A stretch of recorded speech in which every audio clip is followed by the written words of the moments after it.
प्रणाम भगवान। भगवान स्वामी विवेकानंद जी के ग्रंथ ध्यान तथा इसकी पत्तियों से एक और सत्संग लेते हैं भगवान, जिसमें शीर्षक है मेरे मित्र तुम क्यों रोते हो। मेरे मित्र तुम रोते क्यों हो। तो हे सखे तुम क्यों रोते हो, तुम्हारे लिए न तो जन्म है न मरण। क्यों रोते हो, तुम्हें रोग शोक कुछ भी नहीं है।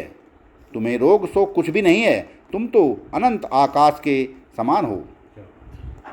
उस पर नाना प्रकार के मेघ आते हैं और कुछ देर खेल कर न जाने कहाँ अंतर्हित हो जाते हैं, पर वह आकाश जैसा पहले नीला था वैसा ही नीला रह जाता है।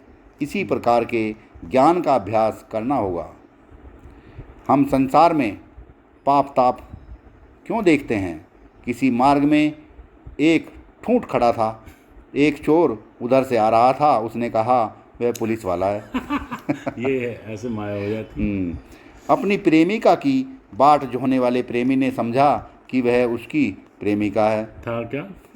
ठूंठ। ठूंठ मतलब कुछ नहीं था। एक ठूंठ को देख के जिसका जैसा अंतःकरण है वो ऐसा चीज ही दिख रही है। समझ चोर को सिपाही दिख रहा है और प्रेमिका को प्रेमी दिख रहा है, और किसी साधक को हो सकता है साधु दिख जाए और किसी को भूत दिख जाए। जिस बच्चे को भूत की कहानियां सुनाई गई थी वह उसे भूत समझकर डर के मारे चिल्लाने लगा। इस प्रकार भिन्न भिन्न व्यक्तियों ने यद्यपि उसे भिन्न रूपों से देखा, तथापि वह एक ठूंठ के अतिरिक्त और कुछ भी न था। हम स्वयं जैसे होते हैं जगत को भी वैसा ही देखते हैं। जो हमारे मन में चल रहा है वो चलता है कि कहीं सिपाही ना आ जाए तो सिपाही दिख गया उसको, कहीं मुझे पकड़ ना ले। और कोई जो है जिसने भूत की कहानी सुनी थी उसको कह रहा है कि ये तो भूत सही लग रहा है, मेरे को आ रहा है, मेरी तरफ चल रहा है। बस ऐसे ही ये संसार भी ये ठूंठ से ज़्यादा कुछ नहीं है। हमें भ्रम से सब ये दिखाई दे रहा है। असल में उसका जो स्वरूप है वो ब्रह्म ही है, और वही तुम हो। रोते क्यों हो जी। संसार की बुराई की बात मन में न लाओ, पर रो की जगत में अब भी तुम बुराई देखने को मजबूर हो। अज्ञान अभी भी इतना है, इसलिए रो।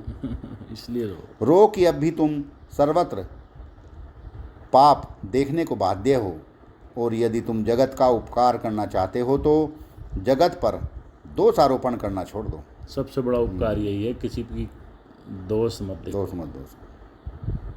दोषारोपण मत करो। उसे और भी दुर्लभ मत करो, आखिर ये दुर्बल मत करो। आखिर ये सब पाप दुख आदि क्या हैं, ये सब दुर्बलता के ही फल हैं।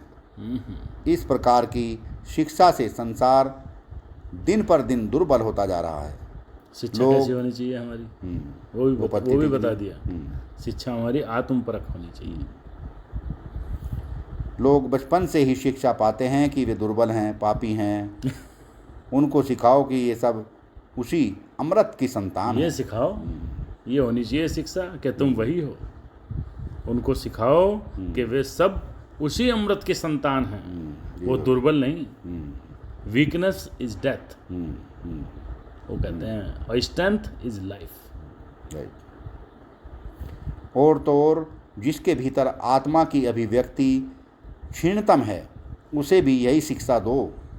बचपन से ही उसके मस्तिष्क में इस प्रकार के विचार प्रविष्ट हो जाएं, जिससे उसकी यथार्थ सहायता हो सके, जो उसको सबल बना दे। वही है विद्या, जिससे उसका कुछ यथार्थित हो, सच्चाहित हो। बहुत बढ़िया।